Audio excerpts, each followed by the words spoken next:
Hello, welcome to Havering Online Summer Events.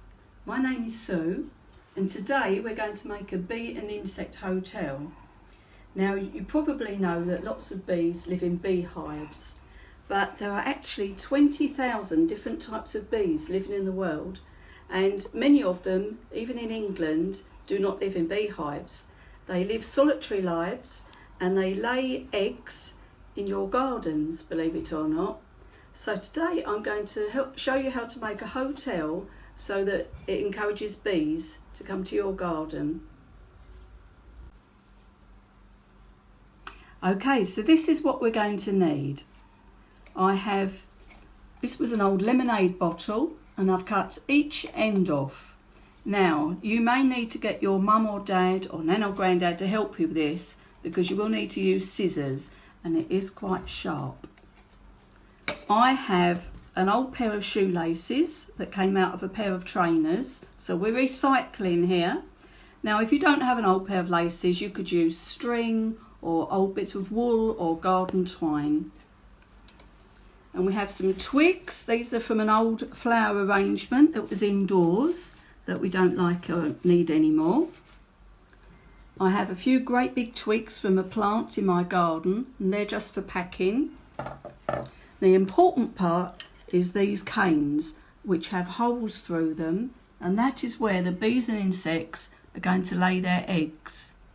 Now, I did drill a little bit up each end just to make the holes longer, and you might need help with that from an adult. Now, yesterday I had my grass cut, so I've got some grass cuttings, and we're not going to waste them. We're going to use them to pack the twigs and sticks in our hotel to keep them nice and firm. Then I have some masking tape which we're going to put around the neck of our bottle to soften any sharp edges. And a scissors. And don't forget, always be careful using scissors.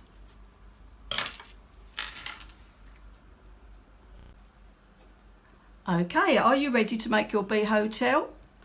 Brilliant. The first thing we're going to do is use our masking tape to soften the sharp edges around the top of our bottle. So, what I'm going to do is get a piece that's long enough to go all the way around the top of the bottle, like this. And then I'm going to fold it over, and that will cover any sharp edges which may cut either you or even our little bees. I'm going to do the same thing up the other end. There we are, I think that will be long enough.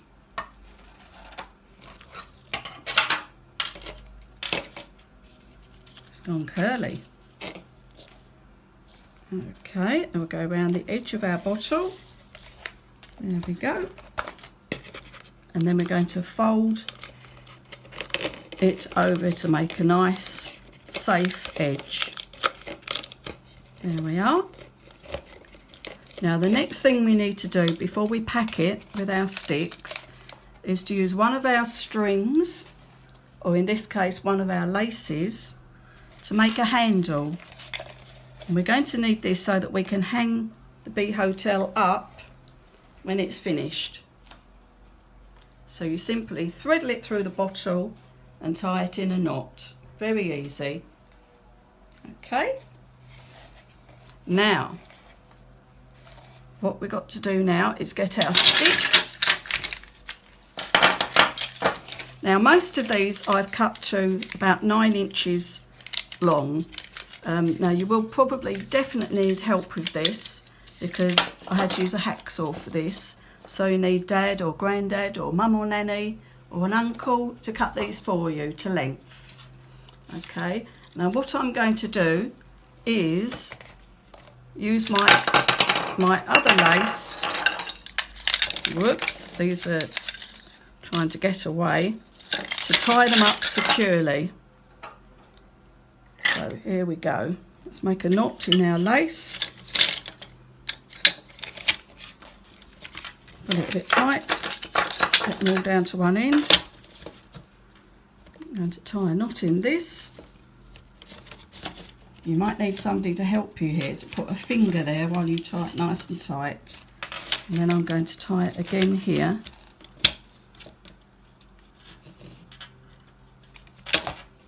So that it's nice and secure. Now if you're on the brownies or the scouts or the guides, you might be better at doing knots than me. But that is the idea, just so you've got your sticks nice and neatly tied together. Okay, just wrap those around there. So we poke those in there. Now these, poke that right through. These other sticks, I've got these just to help wedge it all in. So we'll wedge a few of these big ones in.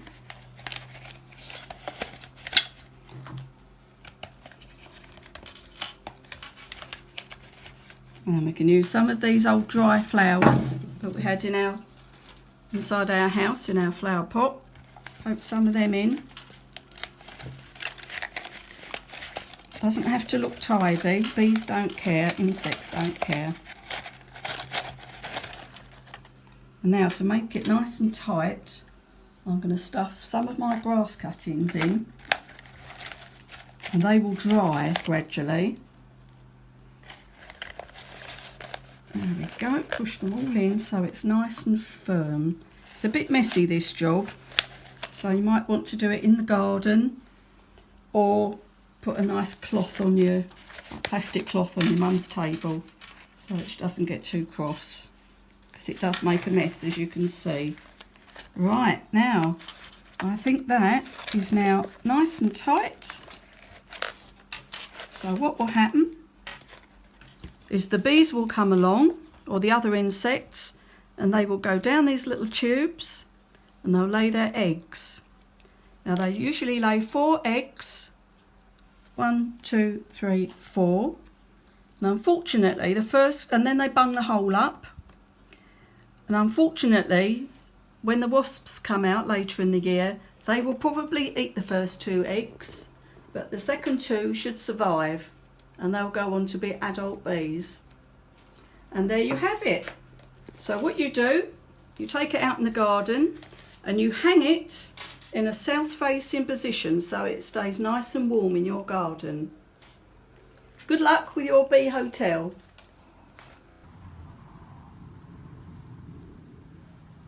Hello, right, we're out in the garden now at Elm Park Library, and I found a nice south-facing position that gets nice and hot and warm. So we've got quite a sheltered spot here, so it'll be protected from wind and rain, and I'm going to hang the bee hotel up.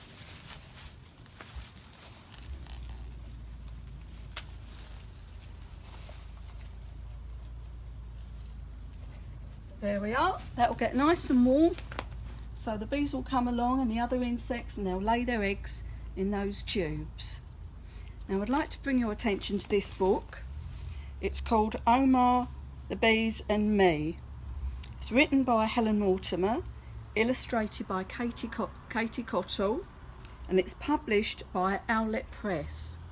Now we have this at the library, and it's a lovely story about bees, and it will tell you another way that you can help bees. So if you're interested in helping bees, come and get this book. Thank you. Bye bye. Good luck.